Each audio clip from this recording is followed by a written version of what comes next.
Hello everyone. Thanks for joining us today for our presentation on the 3 sources of funding. Before we get started, I would like to run through some basic housekeeping. By default, your computer you'll hear everything through your computer. If you would like to switch it to the telephone, you just click the telephone button and call that number.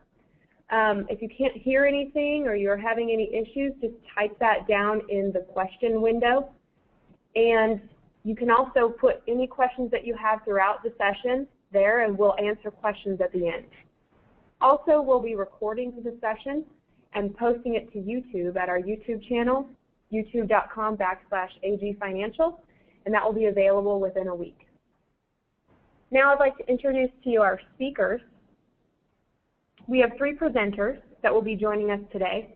They'll each be sharing their area of expertise. Robert Eastburn will be presenting on the funds that you have. He is both an experienced investment planner and also a certified gift planning professional. Ryan Wakefield will also share his insight about the funds that you raise. As a stewardship consultant, Ryan has a passion for helping churches and ministries raise the funds that they need to grow. And finally, Jason Hopping will speak about funds that you can borrow. Jason has an in-depth understanding of what it takes to finance a project while maintaining day-to-day operations. Now I'll hand the presentation over to Robert. Thanks, Vanessa. Where we'd like to start today is dealing with the funds that you actually have in your possession at this point. You know, every situation, every ministry is going to be a little bit different. So for the purpose of today's meeting, we just want to talk a little bit and define what we're going to deal with. There's 2 major types of funds that I would like to talk about. One of those will be short-term funds. We'll talk about that first. And then the second one will be transformational funds. As we're talking about short-term funds, we really need to think about these funds as funds that your ministry is going to need sometime in the next 12 months. When looking at that, there's probably 2 major categories of funds that would fall into that short-term funds bucket. One would be like an emergency fund, and the other major category is going to be other funds that you'll need in the next 12 months.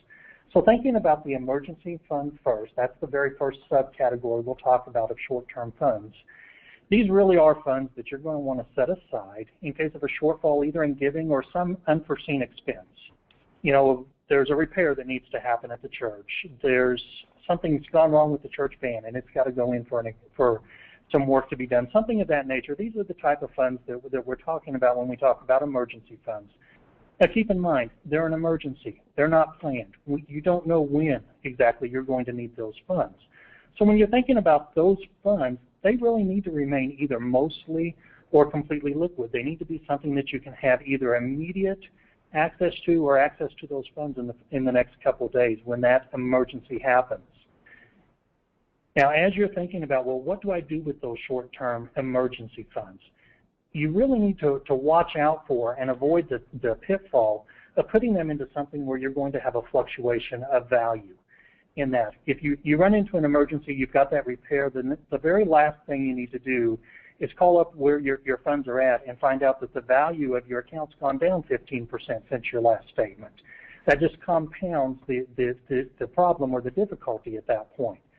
Having said that, though, there are some options that you can actively seek that are going to provide you with higher returns than your typical savings or your typical checking accounts. A couple examples. You know, if you think through what your bank may have to offer, they may have a money market account or something of that nature where the funds are readily available in 2 or 3 days, but pays a pretty good premium over what you're going to receive on just a savings or a checkings. There are investments here through AG Loan Fund, like our 30-day demand investment is available in most places. Rates on that are going to vary. Currently, it's about 1%. So we've got some options that we could help you with on those lines as well. Now, the second main category of short-term funds are other funds that you're going to need sometime in the next 12 months. Now, some of these, you may need them to be fully liquid, much like the emergency funds. But some of them you may not need for 6 months, or you may not need for 12 months down the road. The main thing in these type of funds to think about and to work through for your own ministry is when are you going to need those funds, and then match your available cash flow, when the funds would be available to your ministry, to meet those expected expense dates. One way that works for many ministries is to do a type of a laddered strategy on those type of funds. Let me just give you a quick example. A ladder, you can do a short-term ladder, a long-term ladder, but basically a ladder in and of itself, or a laddered strategy, is just having your funds come due at different times over a period of time. So maybe you take some funds and put them in a liquid account, like a money market account. Maybe you take some more funds, put them in for a 6-month time commitment, much like a CD at a bank, for example. And then you take some of the rest of the funds and put them out for a 12-month time commitment. That way you know you've got some funds immediately available the day you need them. You've got some funds coming due no longer than 6 months from that date, and some more funds coming to maturity 6 months after that. That's just a real quick example of one laddered strategy. If you had a longer term horizon, you could apply the same principle and have it go over longer terms, such as 1 year, 2 year, 3 year, and so forth. I'd like to take a little bit of time, though, and just give you an example of the difference that laddering your funds can make for your ministry. We're going to take an example of a ministry that has $100,000 to work with. On the left-hand side of the screen, you're seeing an example of if they just left that in a fully liquid checking account. Again, the main benefit on that, you can write checks on it. It's fully liquid. You can get it whenever you need that. Now, according to Bankrate.com, you can get about 1/10 of 1% if you shop around on a fully liquid checking account today. Now, on $100,000, if you do the math, that's going to work out to about $100 in interest over 1 year. So yes, you are gaining money. That is interest. That money's fully liquid. But let's move over to the right-hand side of our screen. If we took that same ministry, that same $100,000, and said, let's place $40,000 of that in the checking account, but then let's take $30,000, move it into a 6-month CD, and the other $30,000 into a 1-year CD. If you look there, you can see the different rates that Bankrate.com was quoting as national averages on a 6-month CD, 0.47 of 1% and 0.76 of 1% on a 1-year CD. Now that same principle, by breaking up the money that way over a 1-year period of time, would earn approximately $410. So we're looking at about a 4 times difference in the amount of interest you can earn just by breaking the funds up and doing a little bit of structuring and planning on those funds up front. Where that's really going to come into play, let's just say you've got an upcoming expense that you know that over the next 12 to 18 months, you're going to need to put $5,000 a month into some project. Option 1, you could put that $100,000 in the checking account, write a check every month for $5,000 for the next 12 months. You're going to still look at earning that 1/10 of 1%. But if you looked at option 2, you could put $40,000 in the checking account. Month one, you write $5,000 off of that. Month 2, you write $5,000 off of that, and so forth. At month 6, you're down to $10,000 in the checking account. But you've got that 6-month CD that just came to maturity that you can use to replenish your checking account for the next 6 months. You continue that process for 6 more months. At the end of 1 year, you've got another $30,000 coming to maturity that you can put into the checking account to cover those expenses. There's some really good ways to maximize your returns, maintain the liquidity your ministry is going to need, and still increase your return at the same time. Now, there's a footnote there. Again, these rates are subject to change, but if you did that same strategy through the AG Loan Fund program, we're looking at a little over $1,300 in 1 year versus $410 at the Bankrate.com average rate, or $100 if it's just in a checking account. Switching gears a little bit, though, there's another type of funds I want to talk about for just a few moments today. That's dealing with what I call transformational funds. And these are things that are typically going to be some type of a donation from someone in your church. The reason that I would refer to these as transformational funds is because they have the ability from a financial standpoint to be large enough to transform the reach of your ministry when they're received. Now, these are typically things that you don't get every day. They're typically things that you don't receive the funds today when it's planned, but they're frequently gifted or set aside through formal plan giving strategies. They're not going to be immediately available to your ministry, but they're going to be available someday. And when that day comes, they're going to be substantial enough in size to make a significant difference in what your ministry is looking to do. Now, when you think about transformational funds, some things to think about. These decisions, we find, are usually made by donors when they're in a time of transition So if you've got a donor that's entering retirement, maybe they're selling a business or selling rental properties, in those last two, when you sell a business, you sell a rental properties, we find that many times those individuals have significant tax liabilities at the sale of those businesses or rental properties. When done correctly, transformational gifts done through planned giving can help those donors see and realize substantial tax savings. So in those situations, you can typically see your donors save money on taxes, bless your ministry with funds that they may not have otherwise had available, and take care of their own financial needs at the same time. So it ends up being a win-win-win type situation. The one thing about these transformational gifts, these can typically be complex. There's a variety of different scenarios. There's a variety of different products that can be used to help your donors with those types of gifts, to be able to free those assets up that are locked up right now, to be able to be free to be used for your ministry. But they are complex. You need to seek professional assistance when you run across one of these types of opportunities. This is something that AG Financial, through our planned giving department, can partner with you and your donors to not only be a blessing to the donor, but to be a blessing to your ministry at the same time and help you when you have these transformational funding opportunities. I'm going to go ahead and wrap up where I'm at today, and Ryan, if you want to take it from there, sir. Sure. Thanks, Trevor.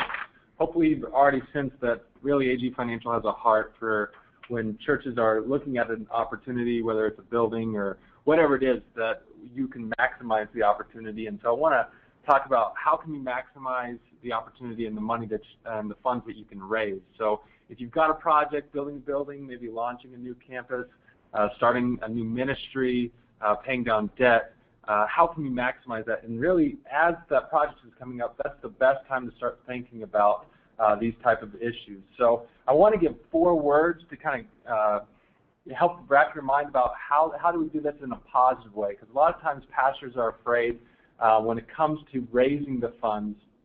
I don't want people to think I'm just always asking for money, or that the church is all about money, and it can come across very negative. So how can a church, how can a pastor, a board, a staff approach the funds that you need to raise in a very positive light? So the first word is simply excite. Really, we want to lead everyone to be excited about where the church is headed. So obviously that's pretty fundamental. So how do we do that? How do we get people excited? Well, the first thing is we need to lead with the vision of the church. We've got to define the vision. What does that look like? Then we have to get people involved. Imagine if everybody was involved in this vision, and the role of the pastor and the leadership is to help people imagine and picture what that would look like if 100% of the people were committed to making that vision a reality. And really, in the course of raising funds or a campaign, we refer to as a capital campaign, capital stewardship campaign, the most important number is the number 100, that 100% of the people are involved in taking ownership of that endeavor, of that journey. So more important than the money is really the ownership of the people. So that's getting the vision out there and then helping people imagine what it would be like if everybody was on board. And then next is drawing attention to the project and what would it be like if we could get the project accomplished. So maybe your church is out of space and your sanctuary is full to capacity, or the children's area is full to capacity. Well, really explaining to the people, if we can get this money raised, what would the church be able to do? What would the ministries look like? What could that impact lead to?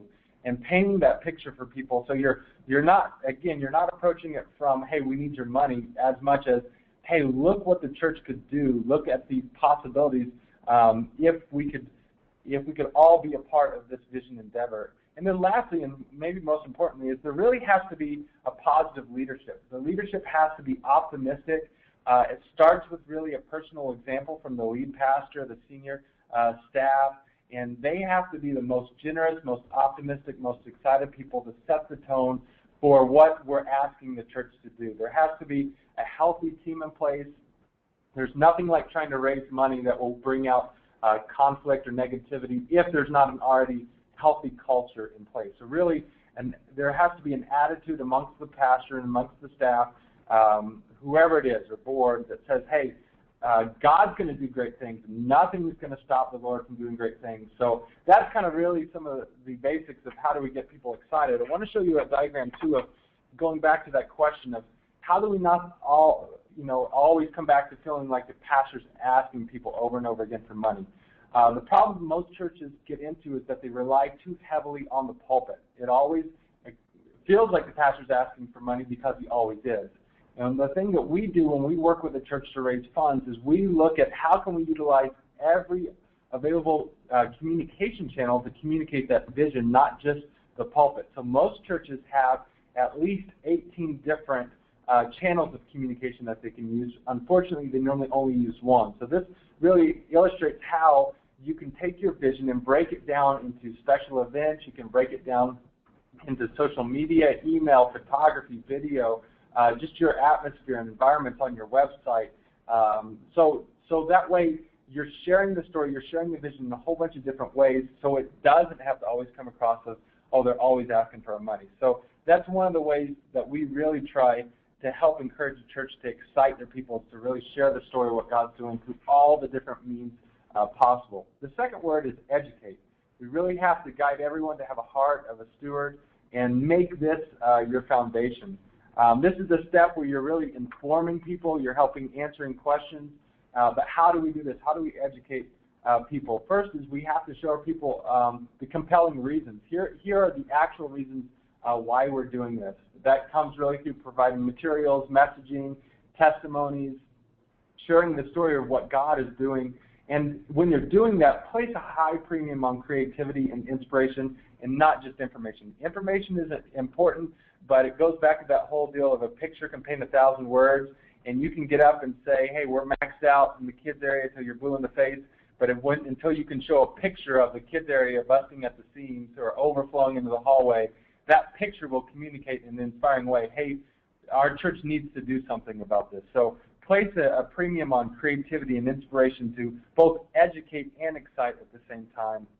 Another thing that we like to do is highlight creative ways to give. A lot of people just assume, hey, you're asking to give maybe out of cash, but what are some other ways we can give? And Robert talked about even the planned giving, and there's a lot of different ways, and really don't have time to get into that, but give your people more than just one or two ways that they can get involved on the giving side, because they may want to give but may not have cash on hand right away or not have a whole lot. So give them different creative ways to give. And then lastly, segment your approach. All the way from kids to your senior adults, you need to have a different segmented approach for each population, demographic. People are educated in different ways. Age groups are educated. Different things appeal to different people. So make sure that you're segmenting your approach. The third word is encourage. Really, you want this to be a fun journey. You want this to be an exciting journey. You want it to be a blessing. You don't want it to be a burden. But again, if we're asking for funds, how do we do that? And so here's a quick breakdown. Encourage people to take the journey. This is a journey that everybody on the church is going on. And that journey has to have a roadmap. So that your campaign has to have, here are the roadmaps that we're going on, and you can't skip steps. Because when you skip steps along the way or you try to rush it, which is the next point, if you don't follow a very disciplined calendar, then people start to get discouraged because they didn't get the information up front, or they aren't connecting the dots, or they don't know why. And so they start to get discouraged because they're like, I don't know what's going on at the church. I don't know why we're doing this.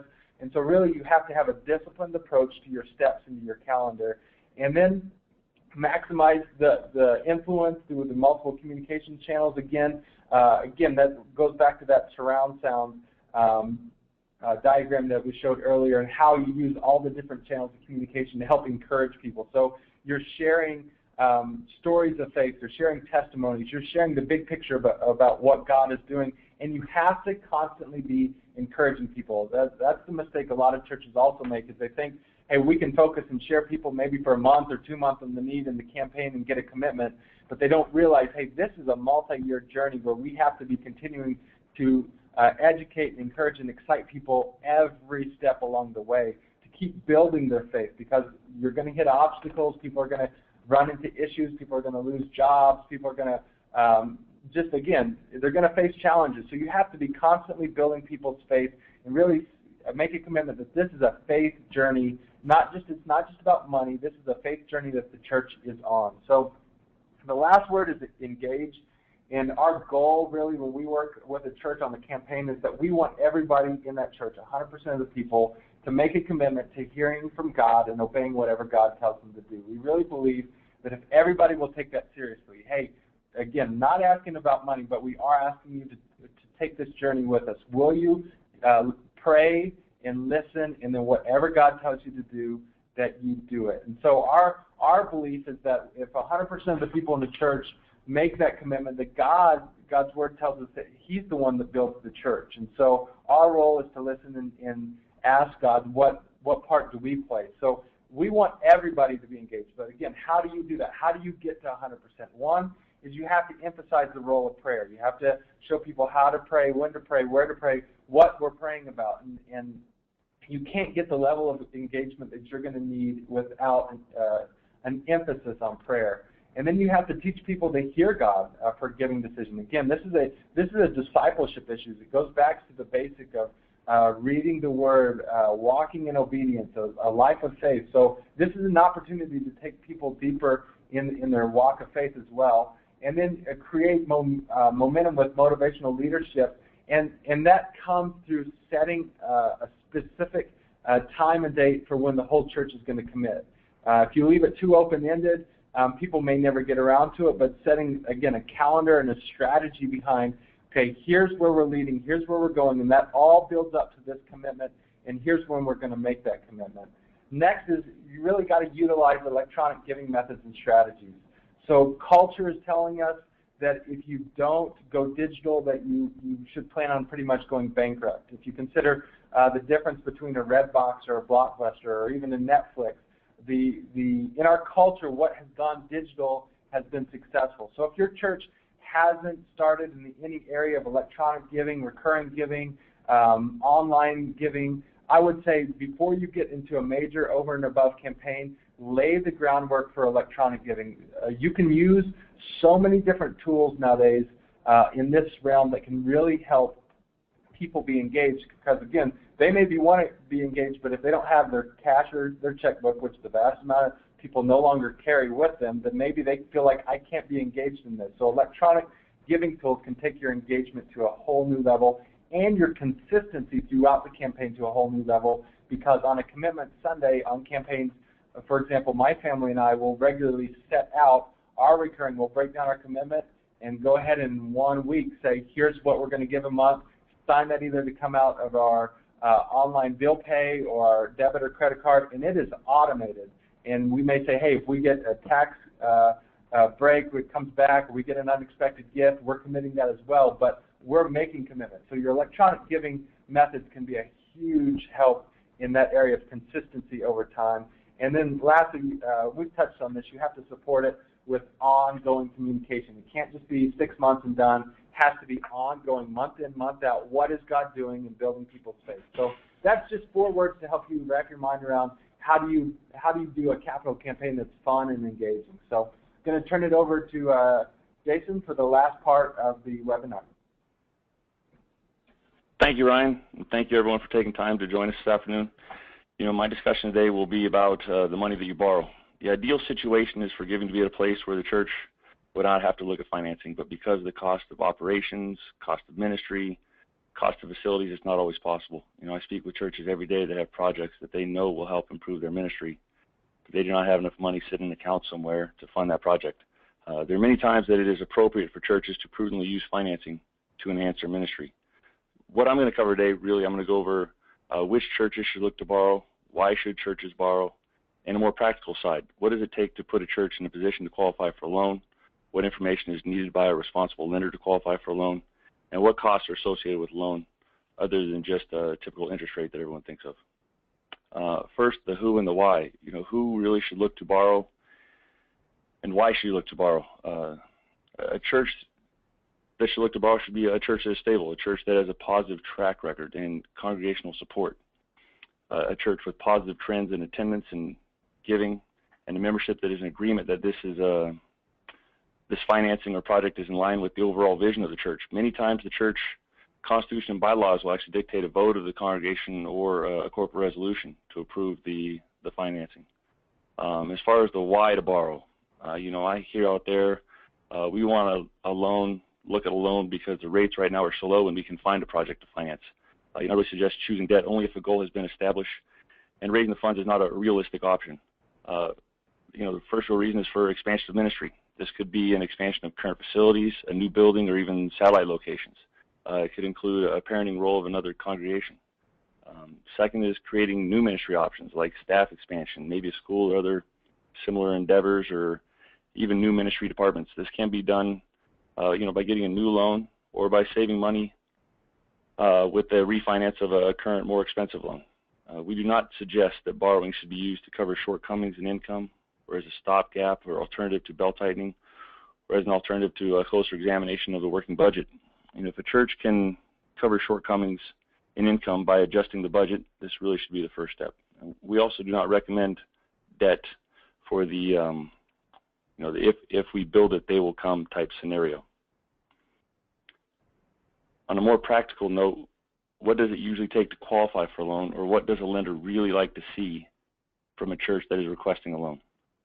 First is a church with proven leadership in the way of a tenured pastor and a stable board with leadership and experience. Is the church ending the year in the black, and do they have cash reserves? Can the church show a healthy environment with positive financial and attendance trends? Do they have a good payment history? A lot of financial institutions will look very closely at collateral value. Typically, a lender would like to see a loan to value at less than 70%. The collateral is typically on real estate collateral. I think the most important is, can the church show that they can service the debt load, and even more importantly, can they service the debt load without sacrificing their ability to conduct the ministries that they were called to? When a church asks me how much should they borrow, or what is the most they could qualify for, we look at a few things. We look to see the debt service or mortgage payment. We really like to see that about 1/3 of their operating budget. We also look at the debt service and the salaries together, and the two of those combined should be less than 75% of the operations budget. Put the two together, that gives us about 40% of operating budget for salaries and benefits. Another good rule of thumb is to take the general fund and multiply it by 3. This would be a good indicator for most churches, what really would be what they would want to take on as debt. Some of the people that I speak with want to compare, the process of getting a loan for the church with the last refi that they did on their home. However, a commercial loan and a home mortgage are very different. There are several different kinds of organizations that offer church loans. There's banks, credit unions, bond companies, loan funds. They all have different requirements, but any reasonable lender will need similar information to qualify a church for a loan. Some organizations will say that a church is pre-approved, and some will even offer an interest rate before receiving or reviewing any of this information. I see time and time again, the pre-approval and the rate are really contingent upon a real approval after going through these requirements. A responsible lender is going to want to understand the ministry of the church, both present and future goals for the church. We like to see at least 3 years of attendance trends to help understand if the church is growing and healthy, people being saved, or is the church in decline, or possibly a split. A lender should want to know about the leadership of the church. How long has the pastor been at the church? Has he pastored other churches? Who makes up the board, and what role does the board play? A lender will have to see financial history. We like to see 3 years of profit and loss statements and a balance sheet. Actually, a balanced budget with debt service to show that leadership is planned for servicing the debt and how it will affect other spending options. A breakdown of all the church's properties to see if the properties are tied up by anything else or if they have a clean title. And then proof of collateral value. A lender can ask for an appraisal, broker's opinion of value, tax assessment, or even a combination. Even though churches are a nonprofit, and they do still get a tax assessed value on their property every year. The corporate documents can include articles of incorporation, constitution, and bylaws. These documents will show things like what internal approval process is necessary when adding debt, and the roles of the leadership. Most importantly, a lender needs to have a very good understanding of all of the components of the church's request. Most church loans are more complex and encompass several components. It could be a refinance of one or more loans. Those loans could be from another lender or a private loan from someone in the congregation, or both. The purchase of a new building. When we look at purchases now, we're seeing a lot more churches purchase buildings that were not originally intended to be a church facility. So this could include a build-out or other costs like rezoning fees or anything else that the county might want to tack on. And then with construction, remodel, upgrades, we have hard costs like labor and material, and then soft costs like design and engineering. Are there contingency factors built in? These are all things that a responsible lender will need to know. Really, we could spend the entire webinar just talking about construction, but we'll handle that at a different time. A lender also needs to know what a new ministry would mean for the church. Finally, and what we hear a lot of now is, what are the costs out there for a loan that need to be considered other than just a rate? It's difficult to compare different loans and apples to apples because there are so many components when it comes to overall cost. And I worked with several churches to get them out of their current loan, even though they really have good interest rates. But there's several things to consider as a cost of a loan. First one, I know a lot of churches have paid thousands and thousands of dollars in broker fees. To be honest, these churches may have had a better chance of getting the loan or getting a better type of loan if they had done it themselves. It's our opinion that if a church can afford a loan, usually they don't need a broker. If a church needs a broker to find them a lender, they may not want to take on the debt. I also would suggest being especially careful about a broker that requires money up front or makes the church sign anything before financing is in place. An appraisal fee can be in the neighborhood of $3,000 to $5,000. Closing costs really are the third party, independent third party, and they'll be similar with any lender you may choose. A permanent loan versus a balloon or construction only loan. Balloon or construction only could be an attractive 3 to 5 year fixed rate loan. The concern is it can be called any time. The real concern is what happens in 3 to 5 years if the church or the market are not in the same condition as when the loan was originated. These costs aren't immediate or definite, but may be very costly down the road. There are a lot of scenarios and articles of churches losing their loan at no fault of their own, but because they really no longer fit into the portfolio requirements of the lender. Some lenders will require a cash deposit be held with the lender. This can tie up cash and restrict the ability to conduct ministry.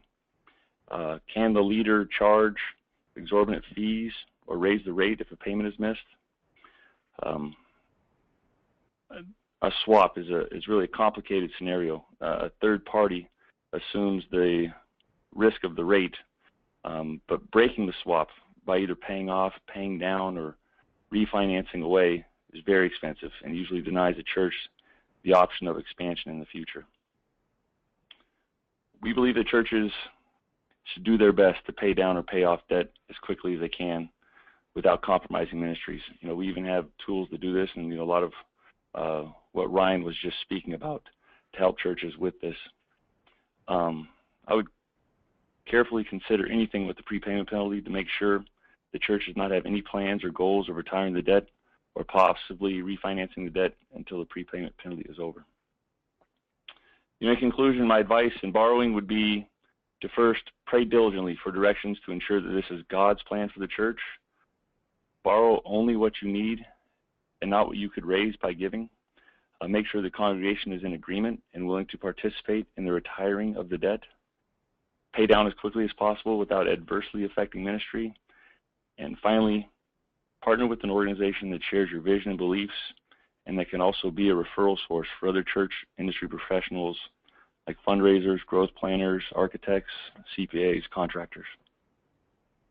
I will now pass back to Vanessa for any questions this time.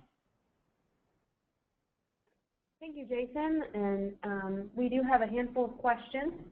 First question that we have is, how do we educate our people about planned giving without sounding like we are after their money? I think that might be for either Ryan or Robert. I'll take a stab at it, but I'll let Ryan jump in as well. When you talk about opportunities that are out there, when you talk about it on a regular basis and it's a regular part of your conversation, then that isn't something that comes out across necessarily as, I just want your money, I just want you to do this. An awful lot of times when you educate someone about a planned giving opportunity that's out there, it may not be that day that they do that planned gift.